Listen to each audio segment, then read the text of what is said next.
ഞാനിട്ടിരിക്കുന്ന 1.5 metre തട്ടവും എന്റെ പേര് റുമൈസ റഫീഖ് എന്ന് പറയുന്ന എന്റെ മുസ്ലിം പേരും SFIയെ അലോസരപ്പെടുത്തിക്കൊണ്ടിരിക്കുന്നത് എന്തുകൊണ്ടാണ് എന്ന് ഞങ്ങൾക്ക് മനസ്സിലാവുന്നില്ല. കാലിക്കറ്റ് യൂണിവേഴ്സിറ്റിയിൽ നിങ്ങൾക്കൊക്കെ അറിയാം, ഒരു വനിതാ ചെയർപേഴ്സൺ മത്സരിച്ച് വിജയിച്ചു, PK ഷിഫാന.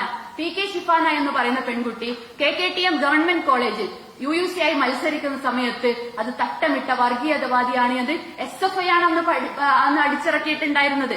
അന്ന് ശരിക്കും കേരളത്തിലെ ക്യാമ്പസുകളിൽ നാമമാത്രമാണ് ABVP എന്ന് പറയുന്നത്. ആ ABVPയെക്കാളും എത്രയോ മോശമായിക്കൊണ്ട് മലീമസമായിക്കൊണ്ട് കേരളത്തിലെ ക്യാമ്പസുകളിൽ വർഗീയത പറയുന്ന സംഘടന ഏത് എന്ന് ചോദിച്ചാൽ അത് SFI തന്നെയാണ്.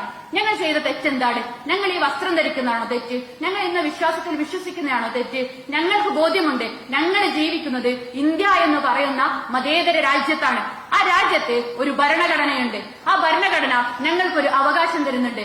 ഞങ്ങൾക്ക് ഇഷ്ടമുള്ള വസ്ത്രം ധരിക്കാൻ, ഞങ്ങൾക്ക് ഇഷ്ടമുള്ള മതത്തിൽ വിശ്വസിക്കാൻ, അതിനനുസരിച്ച് പ്രവർത്തിക്കാൻ ഈ രാജ്യത്തെ ഭരണഘടന ഞങ്ങൾക്ക് അവകാശം തരുന്ന സമയത്ത് ഞങ്ങളുടെ മതത്തിൽ വിശ്വസിച്ച് ഞങ്ങളെ വസ്ത്രം ധരിച്ചുകൊണ്ട് ക്യാമ്പസിലേക്ക് പോകുന്ന സമയത്ത് ഞങ്ങളെ മതവർഗീയവാദികളാക്കാൻ ശ്രമിക്കുന്ന SFIക്കാരുടെ ഒന്നേ പറയാനുള്ളൂ, ഈ തട്ടം ധരിച്ച് ഇതേ പേരും സ്വീകരിച്ച് ഞങ്ങൾ ക്യാമ്പസുകളിലേക്ക് കടന്നു ചെല്ലുന്ന സമയത്ത് ഞങ്ങൾ പറയുന്ന രാഷ്ട്രീയത്തിൽ ആകൃഷ്ടരായ വിദ്യാർത്ഥികളാണ് കണ്ണൂരിലെയും കാലിക്കറ്റിലെയും വിദ്യാർത്ഥികൾ.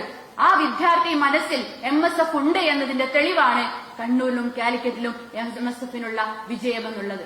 അതുകൊണ്ട് SFIയുടെ ഈ വർഗീയ ചാപ്പകുത്തലൊക്കെ കേരളത്തിലെ ക്യാമ്പസിലെ വിദ്യാർത്ഥികൾ പുറത്തു കളയുക തന്നെ ചെയ്യും. പ്രിയപ്പെട്ട SFIയുടെ സംസ്ഥാന സെക്രട്ടറിയോട് പറയാനുള്ളത്, ശരിക്കും ആനക്ക് മതമിളകിയാൽ നമ്മൾ ചങ്ങലക്കിടുന്നത് പോലെ നിങ്ങൾക്കിങ്ങനെ മതമിളകി, നിങ്ങളുടെ പരാജയത്തിൽ മതമിളകിക്കൊണ്ട് നിങ്ങളിങ്ങനെ മുന്നോട്ട് വന്നാലുണ്ടല്ലോ, ഈ കേരളത്തിലെ ക്യാമ്പസിലെ വിദ്യാർത്ഥികൾ ചങ്ങലക്കിട്ടുകൊണ്ട് നിങ്ങളെ പുറത്തേക്കെറിയും എന്ന് തന്നെയാണ് SFIയിലെ സംസ്ഥാന സെക്രട്ടറിയും ആ സംഘടനയോടും പറയാനുള്ളത്. കാരണം അത്രയും